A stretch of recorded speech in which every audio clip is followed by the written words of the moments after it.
ശബരിമല സ്വർണ്ണക്കൊള്ള കേസ് ഇന്ന് ഹൈക്കോടതി ദേവസ്വം ബെഞ്ച് പരിഗണിക്കും. അന്തിമ അന്വേഷണ പുരോഗതി റിപ്പോർട്ട് ഹൈക്കോടതിയിൽ എസ്ഐടി സമർപ്പിക്കാനും സാധ്യതയുണ്ട്. ജംഷഡ്പൂരിലെ ലാബിൽ നടത്തിയ സ്വർണ്ണപ്പാളികളുടെ ശാസ്ത്രീയ പരിശോധനാ ഫലത്തിന്റെ വിവരങ്ങൾ കോടതിയെ അറിയിക്കും. ലാൽ കൃഷ്ണയുണ്ട് കൊച്ചിയിൽ നിന്ന് വിവരങ്ങളുമായി. Lal, good morning.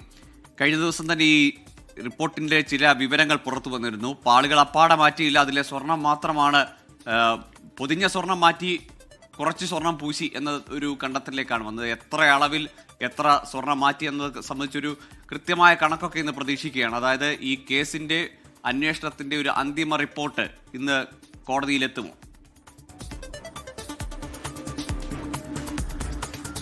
Good morning Gokul and Preetha. നമ്മൾ ഈ കേസുമായി ബന്ധപ്പെട്ടുകൊണ്ട് പ്രതീക്ഷിക്കുന്നത് തന്നെ ഇത്തരത്തിൽ അന്തിമമായിട്ടുള്ള വിവരങ്ങളെല്ലാം തന്നെ അടങ്ങുന്ന ഒരു റിപ്പോർട്ടായിരിക്കും SIT ഇന്ന് കോടതിയിലേക്ക് സമർപ്പിക്കുക എന്നുള്ളതാണ്. ആദ്യഘട്ടം മുതൽ തന്നെ ഈ കേസ് അനുവദിച്ച സമയം കോടതി നീട്ടി നൽകിയതിന്റെ പ്രധാന കാരണം എന്ന് പറയുന്നത് ഈ ജംഷഡ്പൂരിലുള്ള നാഷണൽ ഇൻസ്റ്റിറ്റ്യൂട്ടിൽ നിന്ന് ഇതിന്റെ ഫലം, നാഷണൽ ലാബിൽ നിന്ന് ഇതിന്റെ ഫലം വരാൻ വൈകിയതാണ്.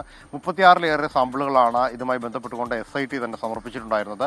ശാസ്ത്രീയ പരിശോധനാ ഫലം വന്നാൽ മാത്രമേ ഇതുമായി ബന്ധപ്പെട്ടുകൊണ്ട് എത്ര തോതിൽ ഏതെല്ലാം അളവിൽ മോഷണം നടന്നിട്ടുണ്ട്, അതിൽ കവർ ചെയ്യപ്പെട്ടിട്ടുണ്ട് എന്ന കാര്യം അറിയാൻ കഴിയൂ എന്ന കാര്യം കൃത്യമായി ബോധ്യപ്പെടുത്താനും SITക്ക് സാധിച്ചിരുന്നു.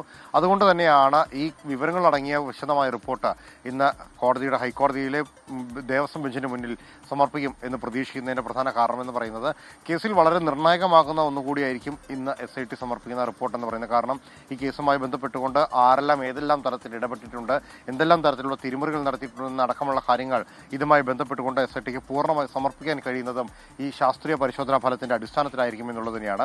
പക്ഷേ ഇതുമായി ബന്ധപ്പെട്ടുകൊണ്ടുള്ള മറ്റൊരു പ്രധാനപ്പെട്ട കാര്യം എന്ന് പറയുന്നത് തന്ത്രിയുടെ ജാമ്യഹർജിയുമായി ബന്ധപ്പെട്ട കാര്യമാണ്. ആ ജാമ്യം റദ്ദാക്കണമെന്ന ആവശ്യവും SIT വീണ്ടും ഇന്ന് ഹൈക്കോടതിയുടെ മുന്നിൽ ഉന്നയിക്കും. പ്രധാനമായിട്ടും ഉണ്ണികൃഷ്ണൻ പോറ്റിയുമായിട്ടുള്ള അടുത്ത ബന്ധമുണ്ട് എന്നതിന് തെളിവായിട്ടുള്ള ശബ്ദരേഖ അടക്കമുള്ള കാര്യങ്ങൾ ലഭിച്ചിട്ടുണ്ട് എന്നും ഡിജിറ്റൽ തെളിവുകളുണ്ട്. അതുകൊണ്ട് തന്നെ ഒരു സാധാരണ വ്യക്തിയായി തന്ത്രിയെ കാണാൻ കഴിയില്ല എന്ന നിലപാടുമാണ് SITക്ക് ഈ കേസുമായി ബന്ധപ്പെട്ടുകൊണ്ടുള്ളത്. അതിൽ ഹൈക്കോടതി എന്ത് നിലപാടെടുക്കും എന്ന കാര്യം കൂടി നിർണായകമാണ്. പ്രത്യേകിച്ച് 2 കേസുകളിലാണ് തന്ത്രിക്ക് നിലവിൽ ജാമ്യം അനുവദിച്ചിട്ടുള്ളത്. ഈ കേസിൽ ഇന്ന് റിപ്പോർട്ട് സമർപ്പിക്കുന്നതോടുകൂടി കേസിന്റെ ഗതിവിഗതിക്ക് തന്നെ മാറ്റമുണ്ടാകുമെന്നാണ് പ്രതീക്ഷിക്കുന്നത്.